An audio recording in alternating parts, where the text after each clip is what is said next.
Shri Rajaram inter college तैयारी के रखा जौनपुर कक्षा 11 विषय गृह विज्ञान ऑनलाइन क्लास में छात्राओं आपका स्वागत है। पढ़ाएंगे परिवार की मूल आवश्यकता। पूर्ण आवश्यकता में नंबर 5वीं टॉपिक आप आज पढ़ाना है समुचित वस्त्र। 5वीं टॉपिक है समुचित वस्त्र।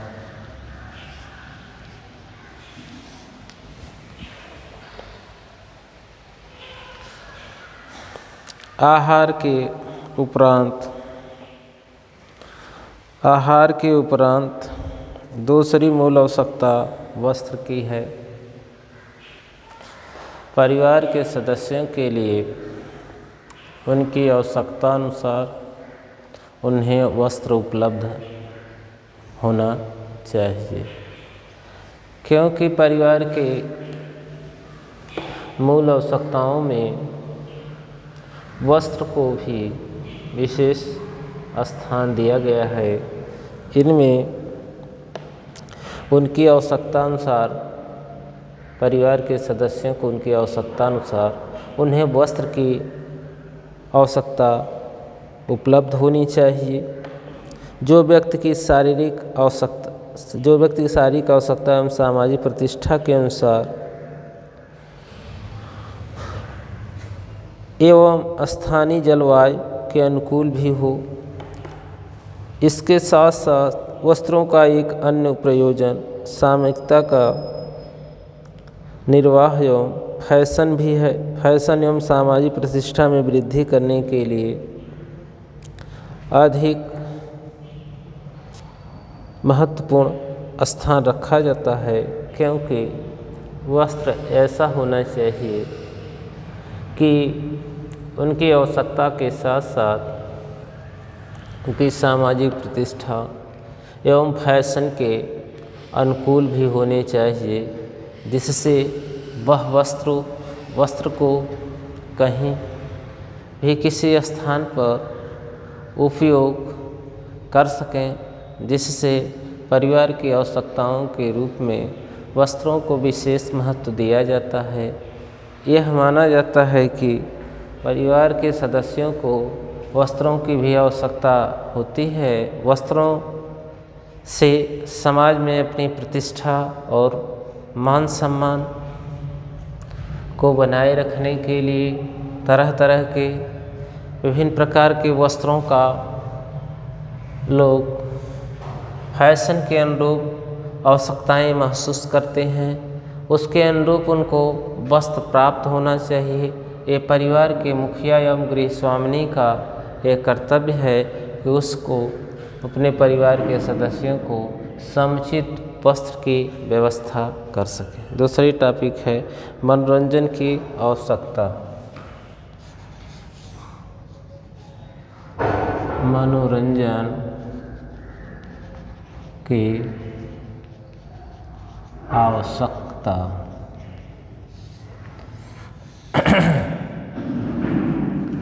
परिवार की मूल आवश्यकताओं में 6वीं टॉपिक है मनोरंजन की आवश्यकता। परिवार में के सदस्यों को भोजन, कपड़ा, मकान के साथ साथ मनोरंजन की भी आवश्यकता होती है। जब सभी लोग परिवार के सदस्य सारे दिन भर के वर्क करने के उपरांत एक स्थान पर होते हैं और सभी लोग अपनी अपनी बातों को रखते हैं और उसमें हास्य व्यंग भरी बातों को लेकर परिवार के सदस्यों का मनोरंजन होता है। इससे उनके दिन भर की जो थकान है वह दूर हो जाती है, जिससे उनके अंदर जो भाव है वह प्रेम के भाव के आवेश में आता है और एक दूसरे के भावनाओं का सम्मान करते हुए भावनात्मक संतुष्टि मन को प्राप्त होती है। तो परिवार के सदस्यों का सबका मनोरंजन होना चाहिए, चाहे वो बच्चे हों, चाहे युवा हों, चाहे वृद्ध हों। सबसे साथ जब बैठ उठकर आपस में आप बात करते हैं तो उनके दिलो दिल पर भार है वह हल्का होता है। इससे आपसी प्रेम बढ़ता है, उनके अंदर भावनात्मक प्रेम उत्पन्न होता है, एक दूसरे का भावनाओं का सम्मान करते हैं। इसके लिए सबका एक दूसरे के साथ मनोरंजन होना परम आवश्यक है, क्योंकि मनोरंजन के अभाव में मानव स्वस्थ नहीं रह सकता है। इस नाते परिवार के सभी सदस्यों का एक साथ मनोरंजन भी होना परम आवश्यक है। जब मनोरंजन के लिए सभी लोग परिवार की मूल आवश्यकताओं की आवश्यकता होती है, इसमें परिवार के सभी सदस्यों को मानसिक स्वास्थ्य एवं विकास के लिए स्वस्थ एवं उत्तम मनोरंजन आवश्यक होता है। उसके साथ साथ ढंग से कुछ भी संगीत, नृत्य, नाटक इत्यादि के द्वारा भी मनोरंजन होते हैं। बच्चों का मनोरंजन खेल कूद, वृद्धों का मनोरंजन भजन कीर्तन, युवाओं का मनोरंजन टीवी, सिनेमा इत्यादि के द्वारा होता है। अब सभी लोग एक साथ बैठकर यह मनोरंजन टीवी, सिनेमा के माध्यम से करने लगे हैं। तब से उनमें जो ये भेदभाव था छोटे बड़े का, वह धीरे धीरे समाप्त हो गया। इससे उनके मन में एक तरह की विडंबना जागृत होने लगी। जो उनका भय था वह धीरे धीरे खत्म हो चुका है। बच्चों की देखभाल अगली टॉपिक है।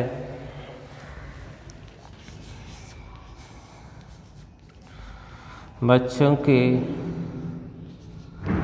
देखभाल।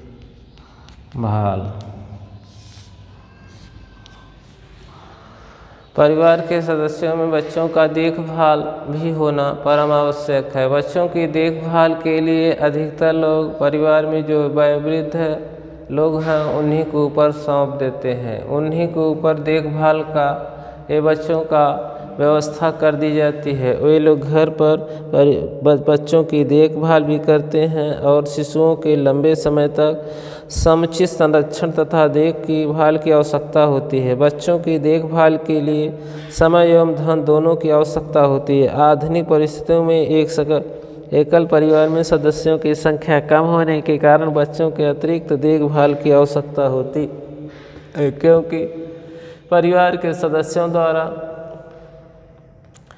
एकल परिवार में परिवार के सदस्यों की संख्या कम होती है। इस नाते उसमें देखभाल की आवश्यकता बच्चों को महसूस होती है। ऐसी स्थिति में उनके लिए भी देखभाल के लिए अतिरिक्त व्यवस्था करनी पड़ती है, क्योंकि बच्चों का दिशा निर्देशन जब आप नहीं कर पाएंगे, बच्चों का मार्गदर्शन नहीं कर पाएंगे, तो उनको जो समझ में आता है सो क्रियाएं प्रतिक्रियाएं व्यक्त करने लगते हैं। उचित अनुचित का उनको ज्ञान ही नहीं हो पाता है कि कौन सा कार्य उचित है, कौन सा अनुचित है। इन परिस्थितियों में वे उचित अनुचित का निर्णय नहीं ले पाते हैं, जिससे वह अपने ढंग से मनमाने ढंग से कार्य करने लगते हैं। जब उनसे सीनियर लोग परिवार के सदस्यों द्वारा उनकी देखभाल की जाती है, उनका मार्गदर्शन किया जाता है, उनका दिशा निर्देशन किया जाता है, तो अपने मार्ग से अवरुद्ध नहीं होते हैं, वह अपने मार्ग पर चलते रहते हैं। तब आगे चलकर भविष्य में वे अच्छे सुदृढ़ नागरिक हो जाते हैं। यदि उनका मार्गदर्शन नहीं किया जाता है, अनदेखी की जाती है उनके साथ, तो मनमाने ढंग से कार्य करने लगते हैं। जब मनमाने ढंग से कार्य करने लगते हैं तो अपने मार्ग से वो विचलित हो जाते हैं। इन परिस्थितियों में बच्चों के साथ इस तरह का बर्ताव करना एक तरह का उनके साथ अपवाद है, एक तरह से उनके साथ धोखा है। इस परिस्थिति में बच्चों की देखभाल करने के लिए परिवार के जो वयोवृद्ध सदस्य हैं उनके ऊपर सौंप देना चाहिए। साथ साथ बीच बीच में उनका परिवार के मुखिया और परिवार के जो पढ़े लिखे लोग हैं उनके द्वारा उनका मार्गदर्शन होना चाहिए, जिससे उनके द्वारा किए गए दृश्यों का निर्देशन होना चाहिए कि वह किस कार्य को कर रहे हैं, वह कार्य उचित है या अनुचित है। उनका जब मार्गदर्शन होता रहता है तो ऐसी स्थिति में ये बच्चे कभी भी मनमाने ढंग से कार्य नहीं कर पाते हैं। अगली परिवार के सदस्यों में प्रेम एवं स्नेह।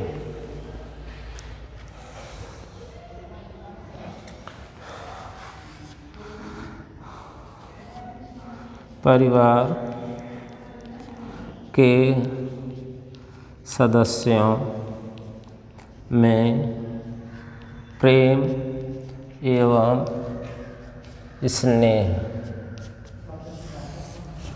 परिवार के सदस्यों में प्रेम एवं स्नेह की भावना जागृत होती है। जब पारिवारिक सदस्यों का आपसी प्रेम होता है, एक दूसरे से प्रेम का भाव जागृत होता है, तो आपस में उनके अंदर एक दूसरे के प्रति ममता जागृत होती है। जब आपसी प्रेम होता है तो परिवार में सुख और शांति कायम रहती है। जब पारिवारिक सदस्यों का आपसी प्रेम नहीं होता है तो उनके अंदर उस परिवार में प्रेम एवं सहानुभूति की भावना जागृत नहीं होती है। आपस में वे लड़ते झगड़ते रहते हैं, एक दूसरे से ईर्ष्या द्वेष घृणा करने लगते हैं। इससे वह परिवार हमेशा विघटित होने के कगार पर पहुंच जाता है, जिससे वह परिवार कभी न कभी विघटित हो जाता है।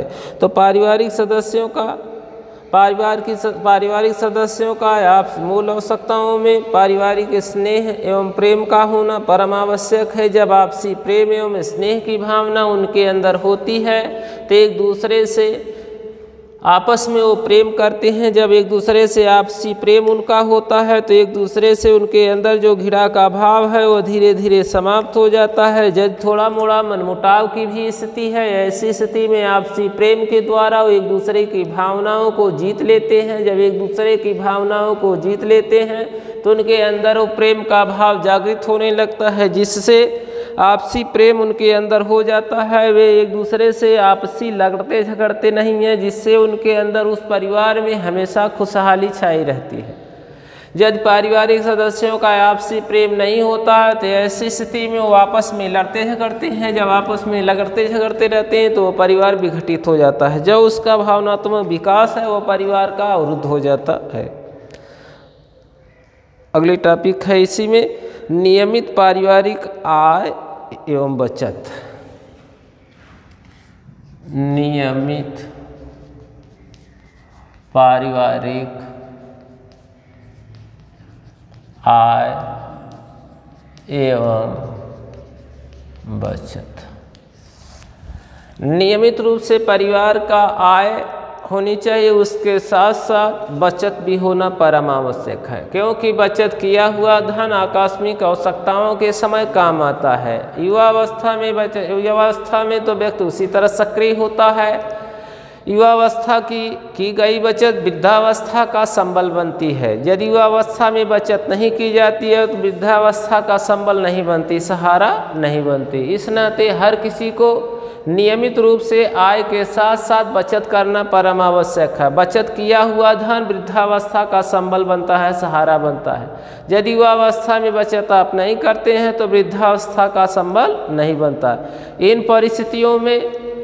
परिस्थितियों में आय के साथ साथ बचत होना परम आवश्यक है। बचत आप करते हैं का तो आकस्मिक आवश्यकताओं के समय बचत किया हुआ धन काम आता है, क्योंकि भविष्य की आवश्यकताओं की पूर्ति के लिए आपको बचत करना परम आवश्यक है। क्योंकि भविष्य की आवश्यकताओं में घर मकान बनवाना, पुत्र पुत्रियों का विवाह शादी इत्यादि करना है। यदि युवावस्था में आप बचत किए रहते हैं तो भविष्य की आवश्यकताओं की पूर्ति आप आसानी से कर लेते हैं। यदि युवावस्था में बचत नहीं करते हैं तो भविष्य की आवश्यकताओं की पूर्ति करना आपके लिए बड़ा कठिन कार्य हो जाता है।